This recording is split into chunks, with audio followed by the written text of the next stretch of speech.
Hello everyone, I'm Russell Weaver with Blue Water Candy Lures. We're going to come to you today from the Blue Water Candy shop and talk a little bit about wahoo fishing.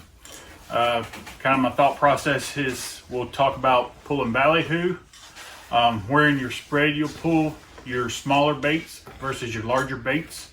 We'll talk about mixing your ballyhoo spread and mixing some lures in with it. And then also just kind of move into a little bit of introductory high-speed wahoo fishing.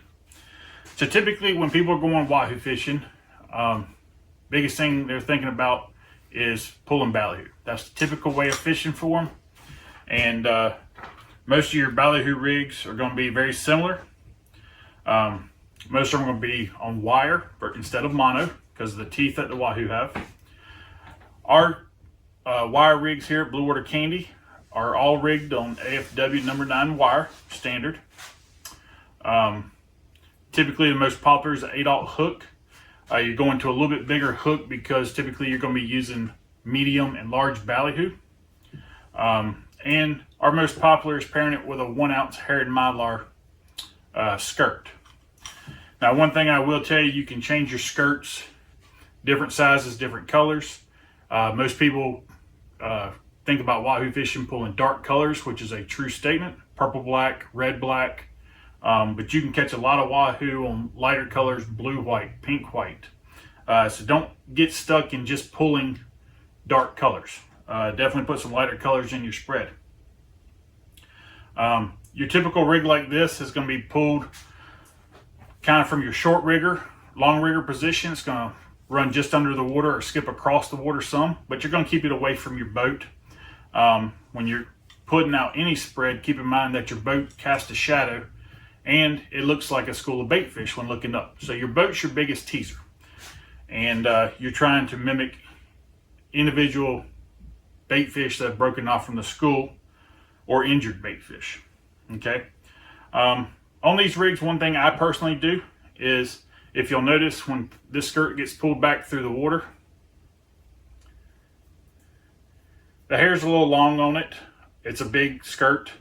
And what I like to do is I like to trim my hair so that it's shorter than the point of the hook. Reason being, I want my hook exposed to give me the greatest opportunity of a good hook set. Okay. One thing you can do to change that up if you don't want to cut the skirt, you can go to a smaller skirt. This is a Blue Water Candy mini jag. It's a 5/8 ounce instead of your traditional 1-ounce witch that we sell the most of for wahoo fishing. So shorter skirt, a lot of flash in the head. Comes up just about halfway, just on a medium ballyhoo once it's pulled back. But very popular for guys wahoo fishing. The other thing you can go to is what's called a bling skirt. Okay, again, gives you a whole lot more flash. And this is a light blue bling, very popular in the Charleston area. One thing I like about the blings are, again, it gives you a lot of flash, but when you come home at the end of fishing, the bling has no memory. So you can ball it up, mess with it, pull it right back out of your bag, and it goes right back to laying out, unlike hair after it gets wet and sits maybe kinked up at an angle. Okay. Another rig you can use that's a little bit bigger bait, and this is a rigged jag. A jag is a 3.5 ounce.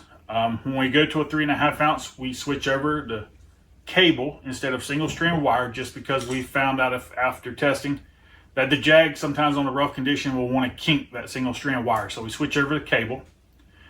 Comes with a 9/0 hook. Okay. And I'm typically going to pull this with a large or select ballyhoo. I want a bigger profile bait. As I discussed numerous times, I want my bigger baits closer to the boat. One, because if they're further back in the spread, when you go to make a turn, you run the risk of them sinking down and tangling up your spread. But I also want the bigger profile to look like a predator fish chasing that school of bait that the boat's shadow is portraying. So this would be run typically in my spread off of a flat line. Either pinned down to a flat line clip or pinned down by a rubber band to your reel handle. Okay. let me step back just a second. If you're a small boat, center console, and you can't pull as many lines as your big sport fishermen, I'm a big believer in getting inline teasers out to help simulate smaller schools of bait fish that have broken off from the big pod. A product that we make that I put out every time I go fishing is called a bling bait shower, okay? And what it is, it's 7 skirts that are in a dancing style. Now I'll kind of slowly go up so you can see, okay? And this skips across the top of the water. You'd run this in a rigger position. You want all of these skipping on top of the water, creating a little whitewash. But the beauty behind this teaser is it's got a snap swivel on the back of it. So you'll snap in from your main line to the front here, where the loop protector is. I recommend on any offshore fishing always using ball bearing snap swivels off of your rods. But you'll hook in right there. And then off the back there's a ball bearing snap swivel. This allows you to switch baits in and out. I can go from a mono rig if I'm mahi fishing. For Wahoo, I can put a wire rig right off the back of it. Okay? Just snap it in. I always have an alternating color rig than what my bait shower color is. Going back to the jag, after you got your baits out on top, a lot of guys like to pull a planer rod. For those of you that are not familiar, it's a little bit heavier setup. I'm sure everybody's familiar with a planer. And what most people are doing is going to an inline planer. And to do that, you have to use what's called a planer bridle. Okay, this is a planer bridle here. It's a short section of usually 500-pound hollow core. It's got 2 loops in it. And the way this works is it winds onto your reel through your rod guides. So you'll take your main line off your reel, crimp it to the front swivel, and off the back swivel you'll have to crimp roughly 100 feet of some form of leader, 100 pound, 130 pound, whatever you like to use. And then you'll have a snap swivel at the end of that going to your rig, or you can make it all inline. The beauty of a planer bridle is your planer you will take and have special length clips off the front and back of your planer. You'll set your bait out. As this comes off your reel, you'll stop. You'll clip your planer on in the 2 loops, send your bait out. When the fish hits, the planer trips. You fight the fish until this comes up to the rod tip. Unsnap your planer, put it in the boat, continue fighting the fish. You don't have to worry about the planer swinging around at the end of your rod tip, hitting somebody in the head, and having to hand line another 100 feet of leader back in before you can gaff the fish. So they're very handy on planer rods. On the planer rod, you can pull ballyhoo. It's very effective. Again, I typically pull a bigger bait, just to act as a predator fish underneath that school of bait fish looking up. And you can actually mix it in. We'll jump into pulling lures at the same time with your ballyhoo. And by lure, I just mean anything that does not require bait. Okay. One thing that's very popular that we make is called a jagahoo. Jagahoo's 3.5 ounces, all mylar, and it's got a spinner blade off the back, rigged on 275 cable. Spinner blade gives an extra flash, help attract that wahoo. Most people pull this off of a rigger position, or even more effectively off your shotgun, way back, as a last resort for that fish that comes through the spread, sees that one struggling bait fish. I'd say probably 75% of the people that call and talk about catching wahoo on a jagahoo are pulling in their shotgun position. We do 2 sizes of it. You have the standard jagahoo, or you have the 8-ounce jagahoo. The 8-ounce jagahoo, like I said earlier, I'm going to pull closer to the boat because it's a bigger bait. I don't want it sinking through my spread of ballyhoo or other lures.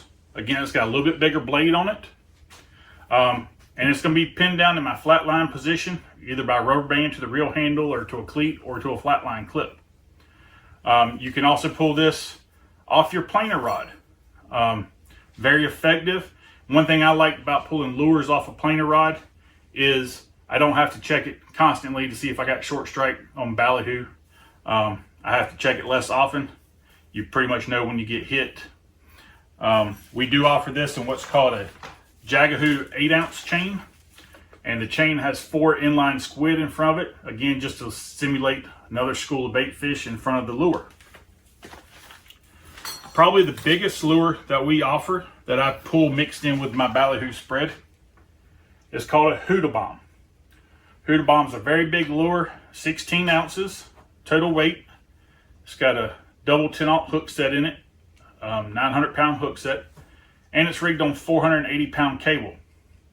Again, this is either pulled off a planer rod, or most effectively, I like to pull it off my flat line. Again, right behind the prop wash, very big profile, looks like a predator fish trying to attack the school of bait fish that your boat is acting like. This will also get used as a high speed as we transition into that. All of my rigs, I did not mention, made here at the shop, are pretty much 6 feet long. Reason we do that, it doesn't matter if it's a ballyhoo rig, a lure, or anything. Everything is pretty much 6 feet. That way you less hand lining, you can wind the lure all the way up to the rod tip, stick the fish, less chances of somebody getting hurt, getting their hand wrapped up, and all that extra leader. So let's talk about high speed fishing for a minute. Brief introductory on that. When high speed fishing, you're going to back off your number of lines. Typically, most guys are going to pull 3 lines. You're running anywhere from 12 to 20 knots. If you're not strictly saying I'm going to go high speed fishing, a lot of people will use it when changing spots, maybe that are 10 or 15 miles away.